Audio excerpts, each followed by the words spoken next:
Bonjour, merci d'être fidèle à ce rendez-vous de la Ligne Bleue. Aujourd'hui, je reçois pour la deuxième fois un peintre officiel de la marine. Après un numéro consacré à Nicolas Vial, c'est au tour d'Evan Le Bourdet, peintre officiel de la marine non pas grâce à ses pinceaux, mais plutôt grâce à son appareil et sa passion, celle de la photographie. Oups. C'est un peu moins dynamique.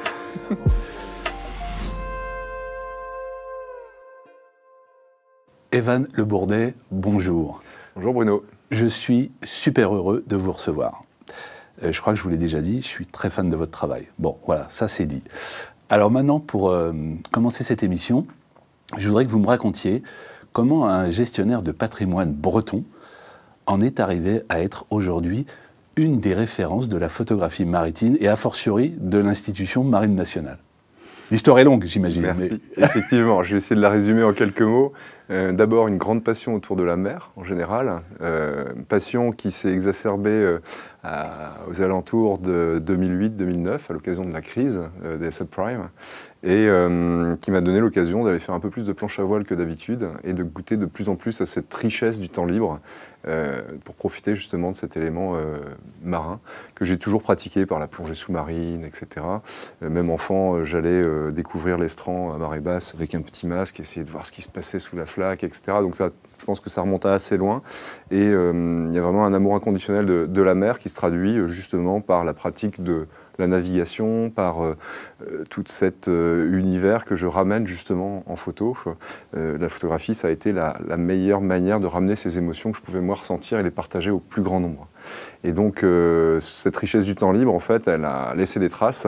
Et je suis jamais vraiment revenu à un temps plein dans mon métier d'origine, qui est gestionnaire en effet de patrimoine.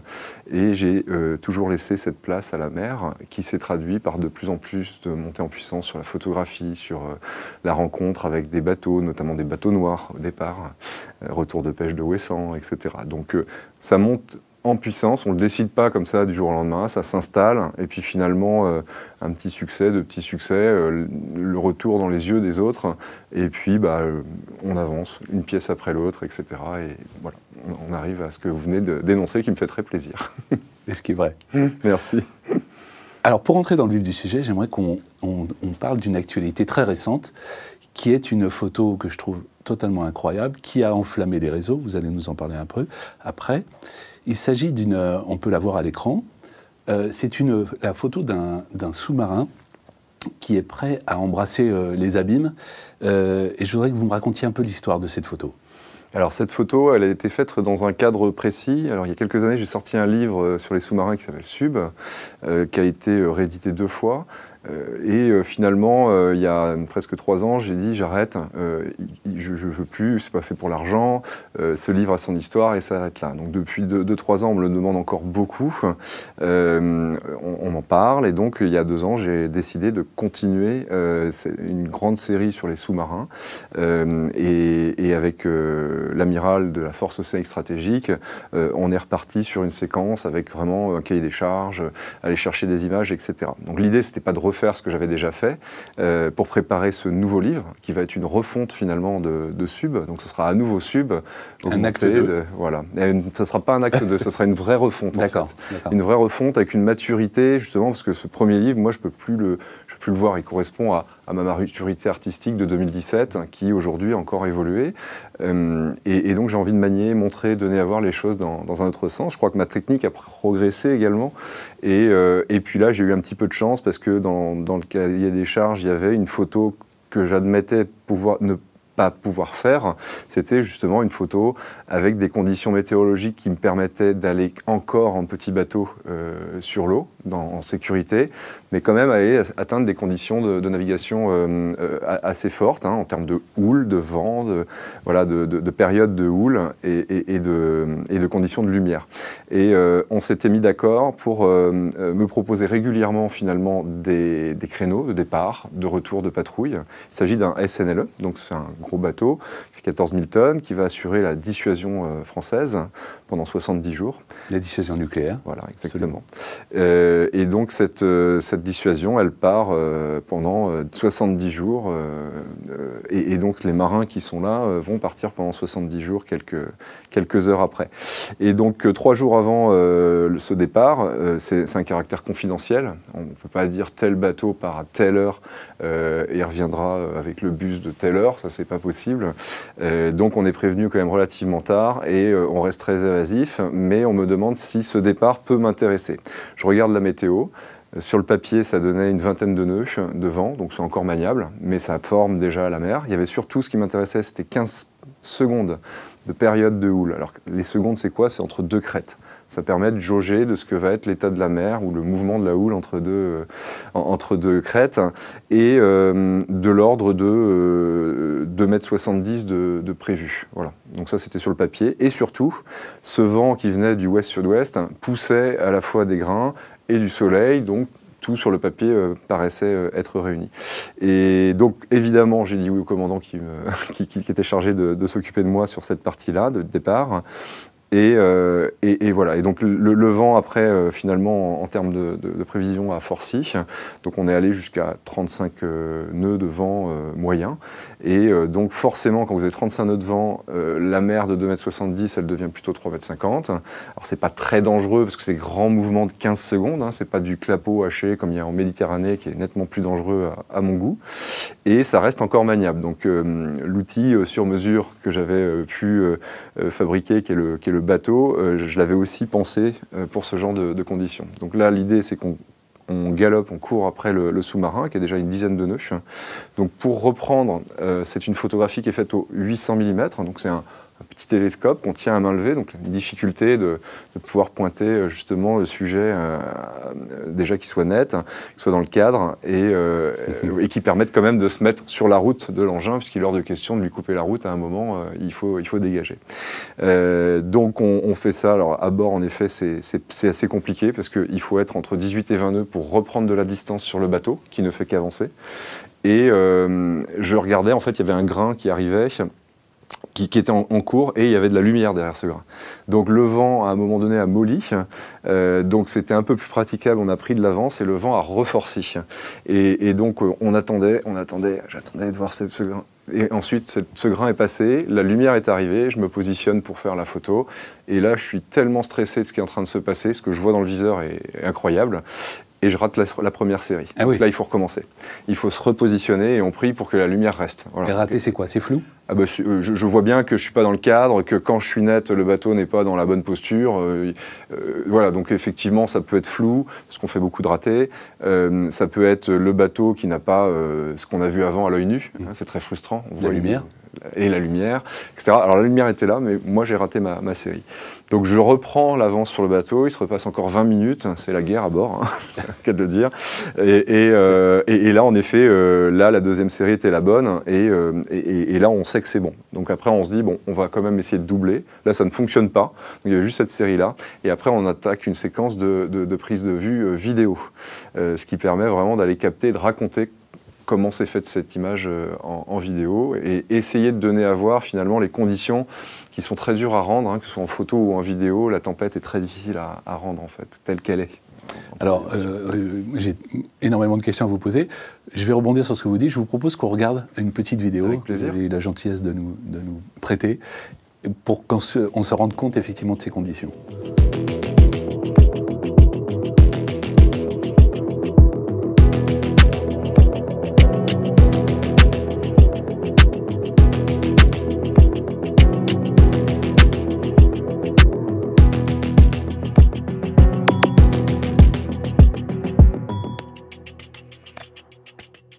Voilà, je crois qu'on a bien compris ce que vous nous racontiez.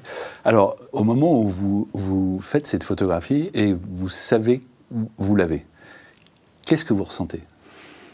On est tellement dans l'instant, dans le travail, dans l'objectif, et que l'objectif c'est le cas de le dire, mais que finalement, à aucun moment on se réjouit. On se réjouit au moment où on développe la photo derrière l'écran, que le backup est fait de la carte mémoire sur un disque dur extérieur, par sécurité, et où mon épouse me dit ah oui, ça c'est bien.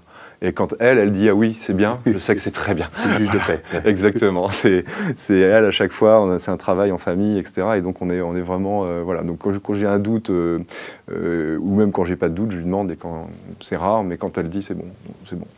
C'est sûr que cette image, elle peut elle peut rejoindre les autres. Alors justement, quand on a un petit peu préparé cette émission, je vous ai demandé vos 3 photos préférées, ce qui est un exercice difficile. Vous m'avez envoyé celle-ci. Je voudrais savoir en quoi cette photo est spéciale pour vous. Ouais, c'est justement la conjonction de quelque chose que j'ai fait, les sorties de sous-marins, j'ai déjà fait plusieurs fois, mais j'ai fantasmé ces conditions plutôt tempétueuses, encore une fois dans la limite sécuritaire du raisonnable, hein, puisqu'on ne va pas aller prendre des risques non plus pour faire une photo. Le fait de la faire au ras de l'eau comme ça, sur un petit bateau, c'est une aventure maritime pour moi. Et tout converge. Et mes intuitions, ce que j'avais en tête, c'était justement de se dire, voilà, les photos qu'on voyait de l'abbaye Bourbon qui perce ses vagues, etc. Alors là, on a moins de conditions de mer, évidemment. Ceci dit, celles de l'abbaye Bourbon sont faites depuis un hélicoptère. Donc, voilà. Et le fait de se mettre au ras de l'eau comme ça, au 800 mm, permet vraiment de magnifier le sujet et de le présenter de la plus belle des manières. Quoi qu'il en soit, on raconte une histoire avec la photographie, et c'est en cela que ça ne raconte pas la même chose que la vidéo. Et donc le 800 mm, lui, va travestir un petit peu la réalité en écrasant les perspectives et en rendant la bête très terrifiante. Et en apportant du relief, en fait. Et en apportant du relief. Et c'est ça. Je voudrais savoir, cet affect que vous avez pour les sous-marins, ça vient d'où? Alors, c'est venu progressivement. En fait, retour de pêche de Ouessant, je fais ma première photo de sous-marin il y a plus de 10 ans. Je ne savais pas que c'était interdit de les photographier. Oui. Voilà, en l'occurrence, c'est interdit. et il faut être encadré, mais petit à petit, on apprend à, comme chaque bateau finalement, pas les sous-marins plus que d'autres sujets, on apprend à découvrir le sujet, le bateau, ses faiblesses esthétiques, on essaye de les éviter, on va chercher les lignes de force, et il se dévoile et on commence à le connaître de mieux en mieux, et on sait finalement ce qu'on peut aller chercher pour la séquence suivante. Donc ça devient un jeu un peu obsédant, qui ensuite va au bout d'une intuition. Enfin, c'est tout un processus, mais cet objet, je le trouve très beau. En fait, il est très graphique, c'est noir, c'est mystérieux, on ne sait pas ce qui va se passer. Hein. Moi, j'adorais être une petite souris autour du bateau, quand ils sont dilués dans la mer Jolie, comme ils disent dans le film Le Chant du Loup, pour voir à quoi ça ressemble sous l'eau, quoi. Et ça, personne ne le verra jamais. Non, mais surtout dans les profondeurs. Voilà, surtout à des profondeurs indues. Alors, cet amour pour le sous-marin, vous en avez fait un livre, donc Sup, vous en avez parlé tout à l'heure. Vous parlez d'une refonte, mais évidemment, ce ne sont pas les seuls ouvrages que vous avez faits. D'ailleurs, il y a 2 exemples sur la table. Je prends le premier, Karen. Alors, racontez-moi, Karen, ce livre est somptueux. Merci. Là, il s'agit de l'acte 2, donc. Oui, là, en l'occurrence, c'est acte 2. Alors, on s'amuse à perdre un petit peu les choses, mais Karen, le premier acte, en fait, justement, était sorti à une époque avec un succès assez rapide et avait été épuisé rapidement. Et j'avais déjà embrayé sur le sujet des sous-marins du projet de livre Sub, qui avait mangé la place de Karen, une éventuelle réédition, etc. Et beaucoup de gens depuis 2017 ou 2016 me demandaient Karen. Et quand j'ai été nommé peintre officiel de la Marine, j'ai eu un réflexe, c'était de lancer ce projet qui a pris un an. C'était de sortir un acte 2 à ce premier opus qui avait une cote sympathie assez intéressante auprès du public amateur de choses maritimes. Et alors, vous m'avez raconté aussi que vous avez travaillé tout dernièrement sur des vieux gréements. J'aimerais que vous nous parliez de ça. Alors, en fait, ça, c'est encore une histoire de choc esthétique. On est en rade, on croise un bateau et on se dit « mais qu'est-ce que c'est que ce bateau ?» En l'occurrence, sont des plans Fife. Donc William Fife III était le 3e d'une lignée d'architectes écossais et qui ont dessiné, à mon sens, les bateaux les plus magnifiques, les plus dingues, les plus techniquement performants pour la régate au début du XXe siècle, fin du XIXe, début du XXe. Et ce sont des œuvres d'art flottantes, des œuvres d'art historiques avec vraiment tout le raffinement qu'on pourrait imaginer trouver sur un yacht classique en bois.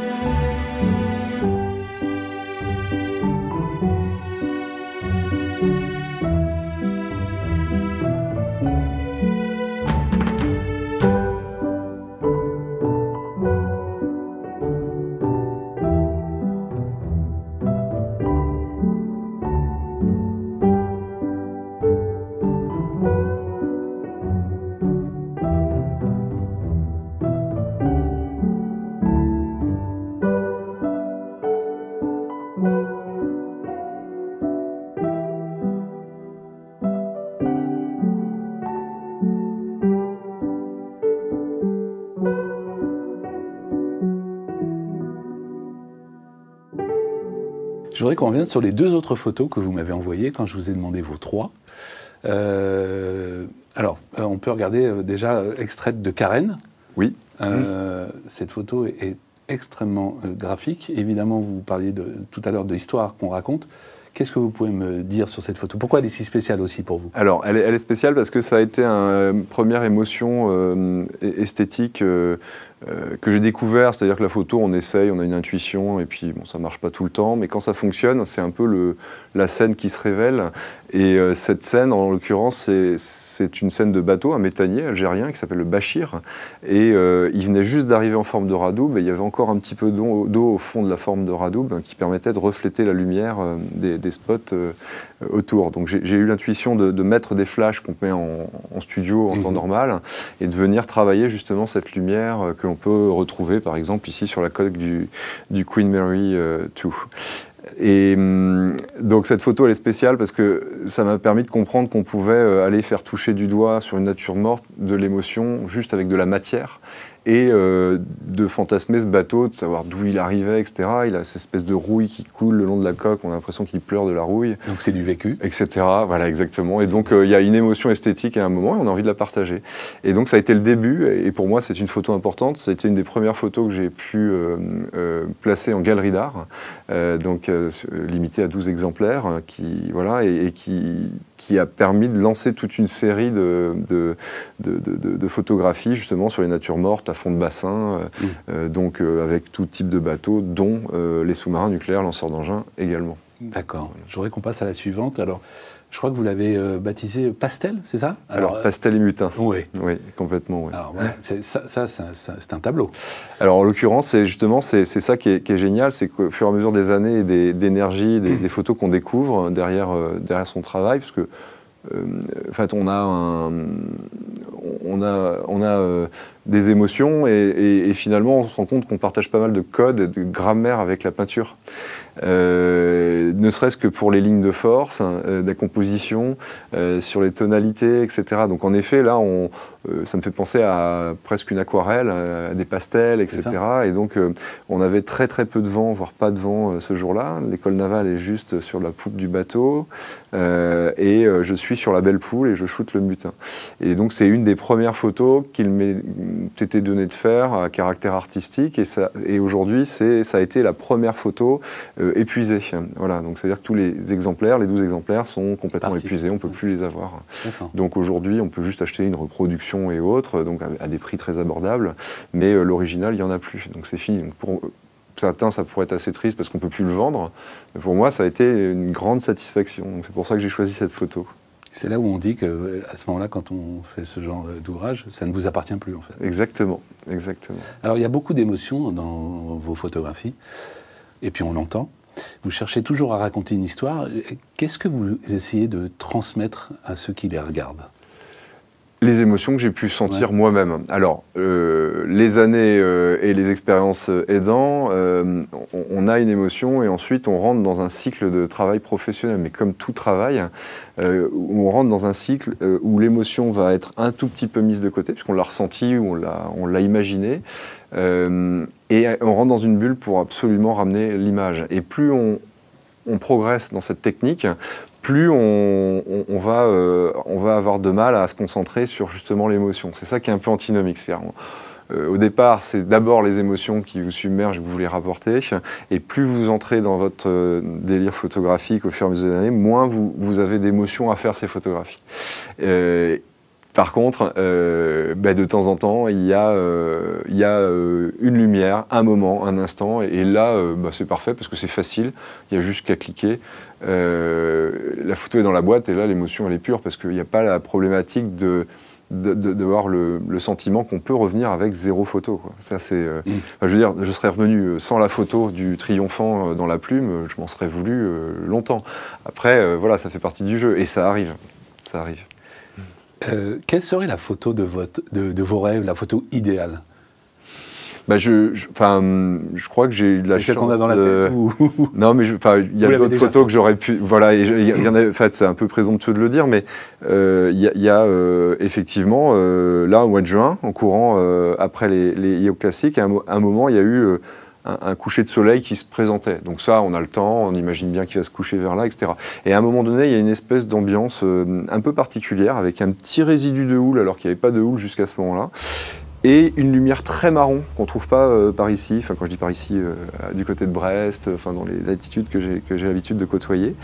Et à tel point qu'à un moment donné, je regardais le ciel et j'étais assez intimidé, j'ai l'impression que Turner était avec moi. Je suis un grand fan de la peinture de Turner et je trouvais les tonalités, les couleurs, les ambiances, voilà.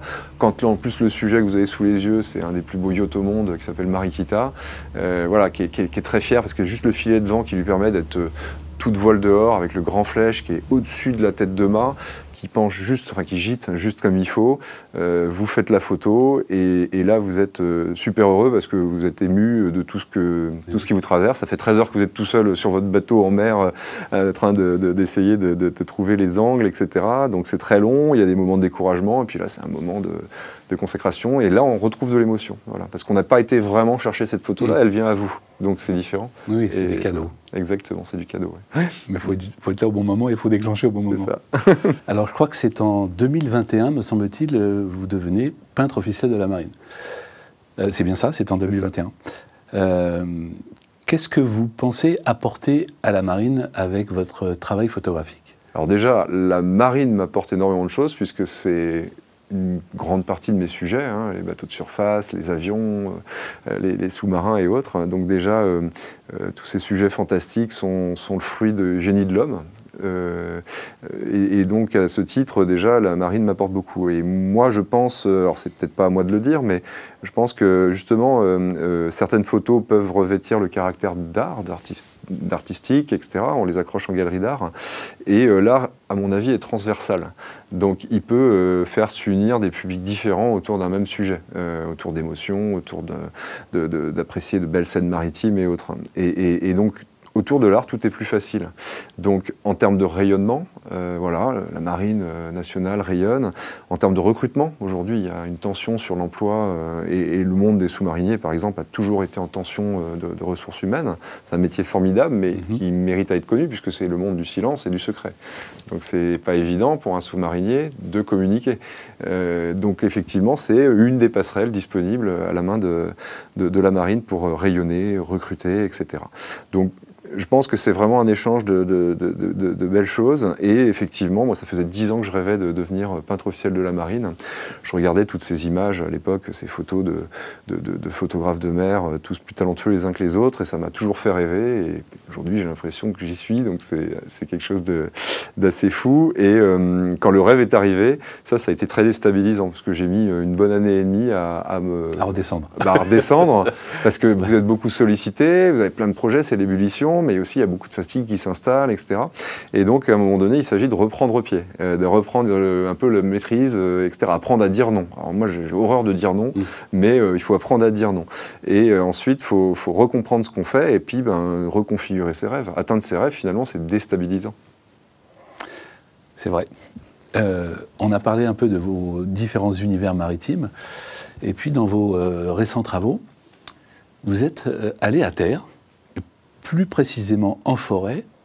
Je vous propose là aussi qu'on regarde un petit sujet pour qu'on en sache un peu plus et on en parle après. Avec plaisir.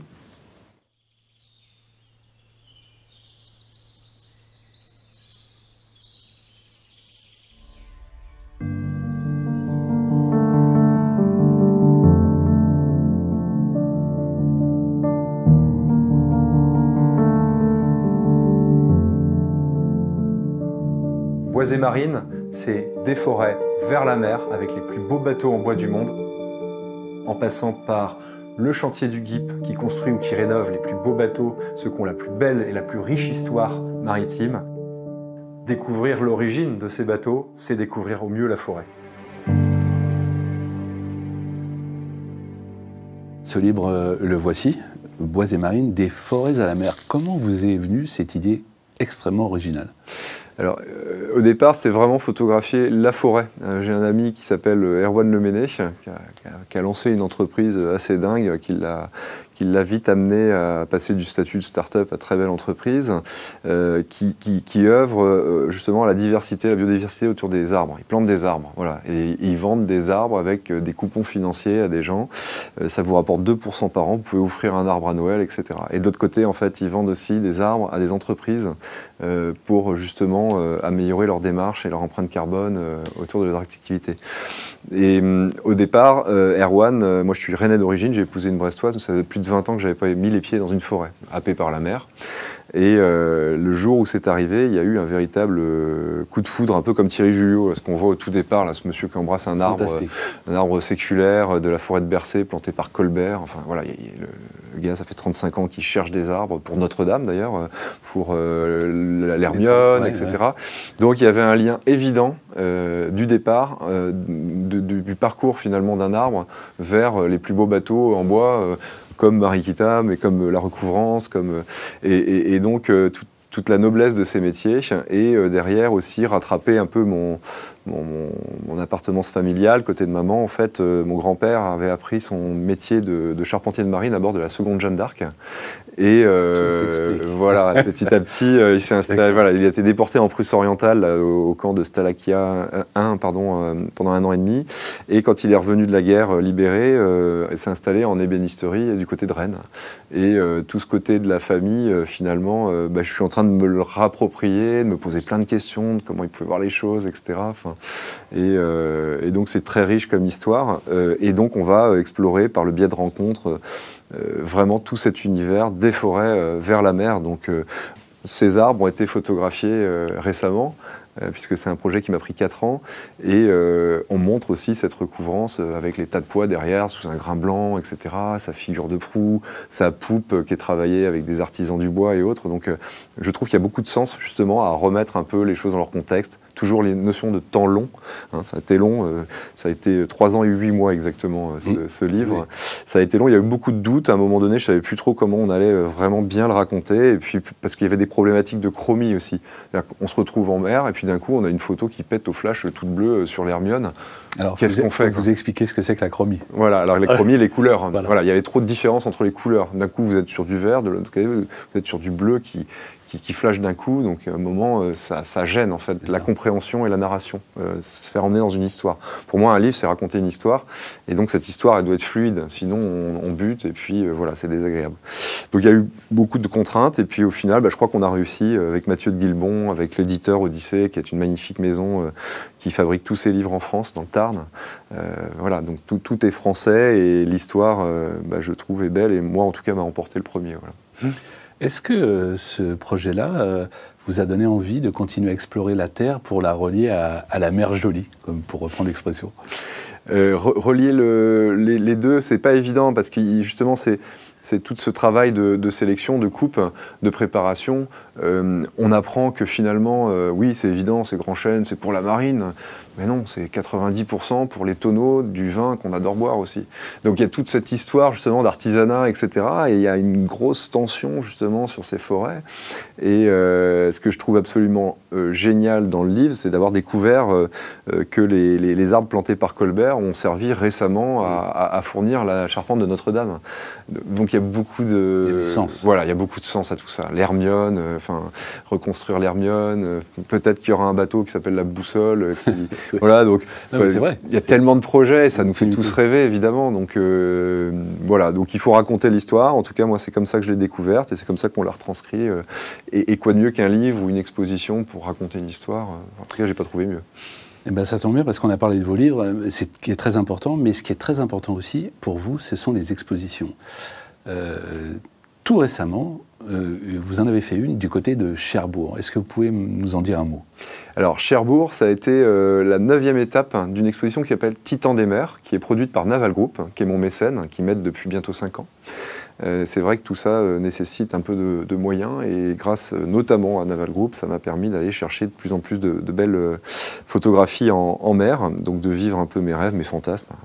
Ça, c'est chouette. Et donc cette exposition, c'est vraiment le génie de l'homme, d'un tout petit pays finalement, qu'est la France, avec nos moyens qui sont limités et qui sont dans le top 5 des puissances qui comptent autour des marines du monde entier. Et ça, c'est pas rien quand on commence à le comprendre. Je vous sais proche de la marine nationale et quand on vous explique les choses, au départ ça a l'air un petit peu ballot comme ça, etc. Et quand on commence à rassembler les pièces, petit à petit la magie opère parce qu'on comprend qu'on fait des choses quand même assez folles avec des moyens quand même assez limités en France et on a vraiment des gens de génie qui comprennent la supply chain d'un sous-marin, par exemple, c'est un truc de fou. C'est un truc de fou. Et voilà, et il y a un monsieur que j'ai rencontré il n'y a pas très longtemps, je pense qu'il a ça en tête.